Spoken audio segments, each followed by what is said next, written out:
আজকে শরীরটা তেমন ভালো না। ভাবছিলাম কি বাচ্চাগুলোকে আজকে জেলি দিয়ে চালিয়ে দিব, কিন্তু না, টাইসন জেলি খাচ্ছে না। তার মানে এই জেলিটা ওদের পছন্দ না। আমি বরাবরের যে জেলিটা নিয়ে আসি সেটা আজকে নিয়ে আসি না, অন্যটা নিয়ে আসছি।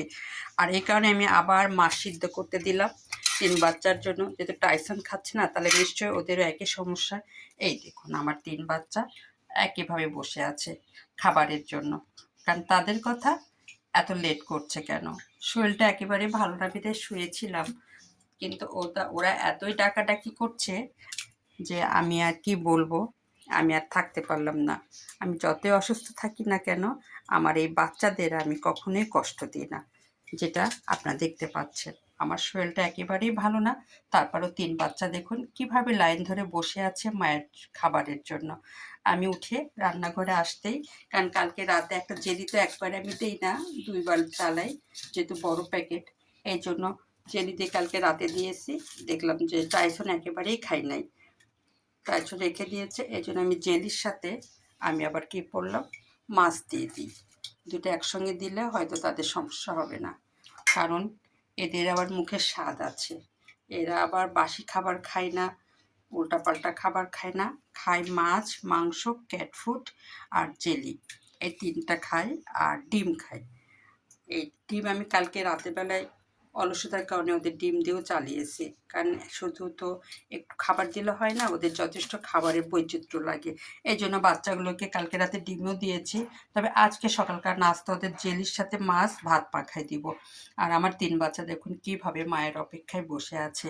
মানে আমি দিলেই সে তারা খেয়ে ফেলবে, এবং তারা খাবারের জন্য তারা যে যে রুমে থাকে দৌড়ে চলে যাবে। টাইসনের খাবারটা চেঞ্জ করতে হবে, ও শুধু জেলি দিয়ে খাবে না। এই জন্য ওকে আমি একটু মাছ মাখাই দিয়েছি, কারণ আমি বুঝে গেছি ওরা খেলে খেয়ে ফেলতো। ওরা যেহেতু দুষ্টামি করছে, খাবার নিয়ে বসে আছে, তাতে বুঝলাম জেলি তাদের পছন্দ হচ্ছে না, এই জেলিটা তাদের পছন্দ হচ্ছে না। তবে আমি ভুল করেছি, আমি বরাবর যেটা নিয়ে আসি সেটা নিয়ে আসলেই মনে ভালো হতো। হ্যাঁ, এখন খাচ্ছে মাছ দেওয়ার কারণে।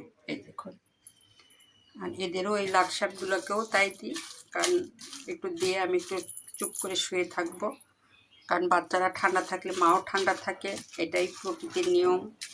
বাচ্চা খেতে চাইলে কান্নাকাটি করলে মার রেস্ট হবে না, আমারও সে একই অবস্থা। কারণ এদের খাবার দিয়ে আমি একটু রেস্টে যাব, একটু শুয়ে থাকবো।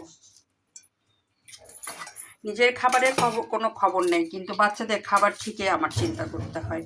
এটাই হলো বাচ্চার মা। আমার খাবারের কোনো খবর নাই, আমি কি খাবো আমি নিজেও জানি না, কিন্তু দেখুন আমার বাচ্চাদের চিন্তায় আমাকে ঠিকই খাবার রেডি করতে হচ্ছে।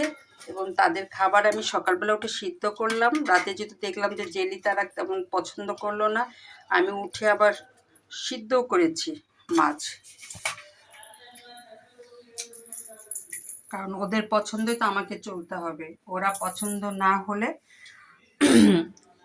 বিরক্ত করবে, ম্যাও ম্যাও করবে, আমার পা চেপে ধরবে, আমার কাছে এসে ডাকাডাকি করবে। এই জন্য আমি বাচ্চাদের খাবারগুলো এক্ষুনি দিয়ে দিব, রেডি করেছি আর রাখলাম।